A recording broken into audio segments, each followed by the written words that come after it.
अपनी तुलना दूसरों से ना करें, आप जैसे भी हो अच्छे हो। एक बार की बात है, किसी जंगल में एक कौवा रहता था। वो बहुत ही खुश था क्योंकि उसकी ज्यादा इच्छाएं नहीं थी। वह अपनी जिंदगी से संतुष्ट था। लेकिन एक बार उसने जंगल में किसी हंस को देख लिया और उसे देखते ही सोचने लगा कि ये प्राणी कितना सुंदर है। ऐसा प्राणी तो मैंने पहले कभी नहीं देखा, इतना साफ और सफेद।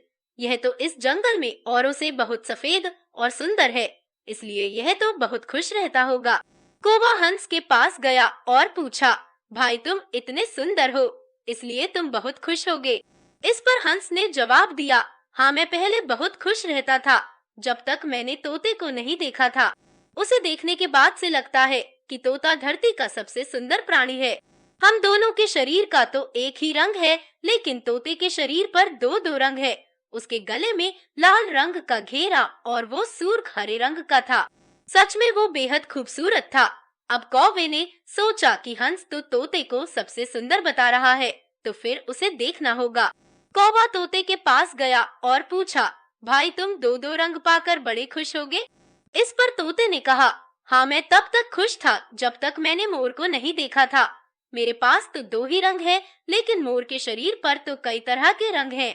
अब कौवे ने सोचा, सबसे ज्यादा खुश कौन है, यह तो मैं पता करके ही रहूंगा, इसलिए अब मोर से मिलना ही पड़ेगा। कौवे ने मोर को जंगल में ढूंढा, लेकिन उसे पूरे जंगल में एक भी मोर नहीं मिला और मोर को ढूंढते ढूंढते वह चिड़ियाघर में पहुंच गया। तो देखा मोर को देखने बहुत से लोग आए हुए हैं और उसके आसपास अच्छी खासी भीड़ है।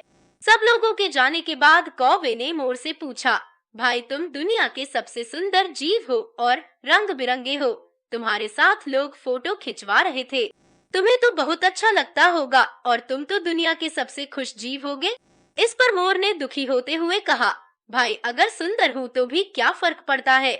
मुझे लोग इस चिड़ियाघर में कैद करके रखते हैं, लेकिन तुम्हें तो कोई चिड़ियाघर में कैद करके नहीं रखता और तुम जहाँ चाहो अपनी मर्जी से घूम फिर सकते हो।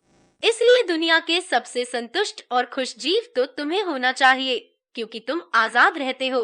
कौवा हैरान रह गया क्योंकि उसके जीवन की अहमियत कोई दूसरा बता गया। दोस्तों, ऐसा ही हम लोग भी करते हैं। हम अपनी खुशियों और गुणों की तुलना दूसरों से करते हैं, ऐसे लोगों से जिनका रहन सहन का माहौल हमसे बिल्कुल अलग होता है। हमारी जिंदगी में बहुत सारी ऐसी चीजें होती हैं जो केवल हमारे पास है, लेकिन हम उसकी अहमियत समझकर खुश नहीं होते। लेकिन दूसरों की छोटी खुशी भी हमें बड़ी लगती है, जबकि हम अपनी बड़ी खुशियों को इग्नोर कर देते हैं।